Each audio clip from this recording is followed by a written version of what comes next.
All right, we're back here on SportsLine. Quick update from Bridgestone Arena. The Flames are on the board in the second period, tying things up at 1. And this, unfortunately, has been a problem for the Preds in recent weeks. Is at times they've played pretty well, and they certainly did for about a period and a half tonight, controlling almost all of the action. Yet all they had to show for it was a penalty shot goal from Cody Hodgson. And then the Flames make one nice play.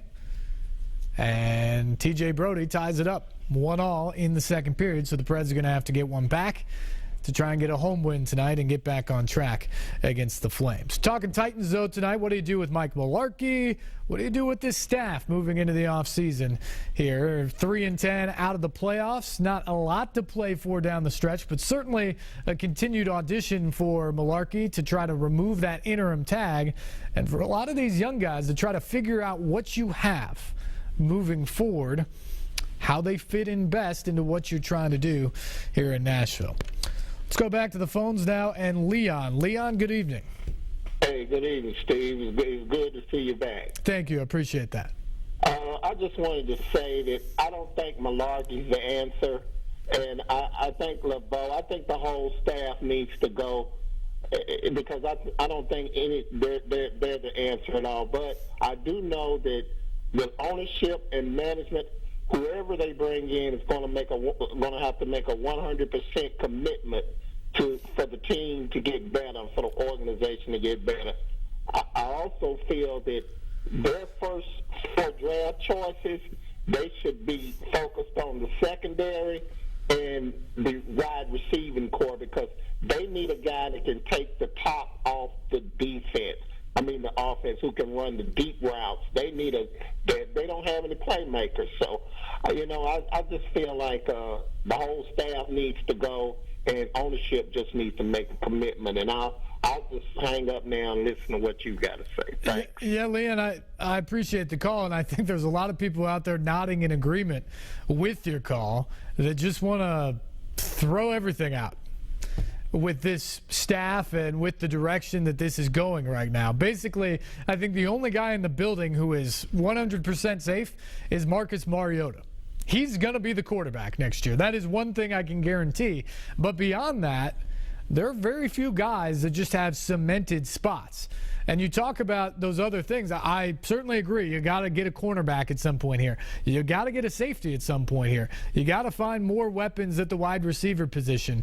But here's the thing. If you want to take the top off the defense, you also have to be able to block up front.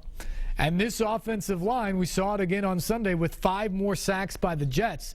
If you're going to take the time to give a 5 or a 7-step drop and want Marcus Mariota to hit a receiver and let a guy make a play downfield, you're going to have to block better than that.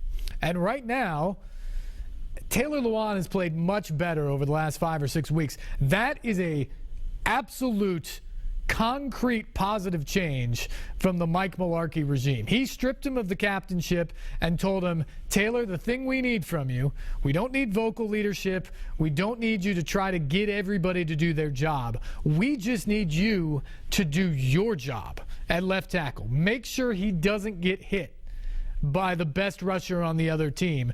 That's your job. Go do it. And since that's happened, Taylor Lewan has taken ownership for his play, and he's been terrific in doing it. I think Chance Warmack continues to improve. Andy Gallick did not have a good game on Sunday against the Jets, but in his limited action, I think he's shown some signs that makes you have a real question between him or Brian Schwenke moving forward. But here's the problem. I don't think you have a long-term answer at left guard right now, and I don't think you have a long-term answer at right tackle. Maybe Jeremiah Patasi ultimately becomes the guard of this unit as he gets a little bit older. But at the very least, I think you have to probably draft another offensive lineman this year. And that is a very, very frustrating thing for an organization that has been trying to put together this offensive line for quite some time now. Let's go to Jim. Jim, good evening. You're on SportsLine. I do, man. I just want to make a couple quick comments on the Titans, and then I'll hang up. I really like what Dick LeBeau did this year. I think it's a major improvement in the defense. I like what Mike Mularkey did. this year for the short time that he's been in charge, and I think he should be given a full year to show what he can do. I think he should be given another year to do that. If Amy and her team would like to bring in a new coach, there is one that I would highly recommend, and you probably know who I'm going for here, but he's a proven coach. He's a Super Bowl winning coach. He's familiar with Mike Mularkey, and he's worked with Dick LeBeau, and that would be Bill Cowher. Have a good night. All right. We appreciate that, Jim. I think the biggest issue with Cowher isn't the credentials. I think it's, can you get him out of the TV booth? He seems to be pretty happy there. He's got kids that are now becoming adults. Some are in college, I think, and he enjoys going off and being able to travel and spend time with them. And I think he's getting paid pretty well without the stress of having to go back and game plan all the time.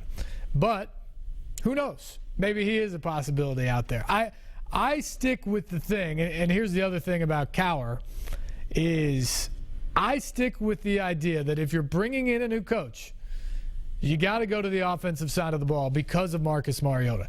You've got to find a guy that you feel has a good plan for what he's going to be. Because I think Marcus Mariota can be one of the better quarterbacks in the National Football League, but you've got to find a guy that can bring that out of him.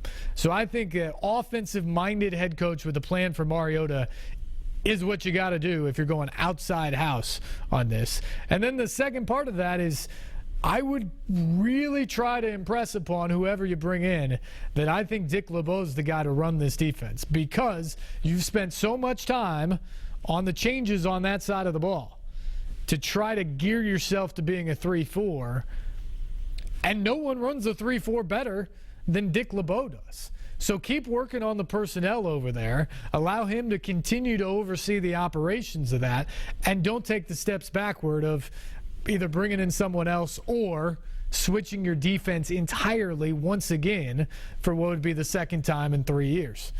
I think that's very important moving forward. All right, let's go to another break here. We will get back. More phone calls right after this. 737-7767 is the number. If you're on the line, hang with us. We'll get to you right after this break, and we'll be back after this.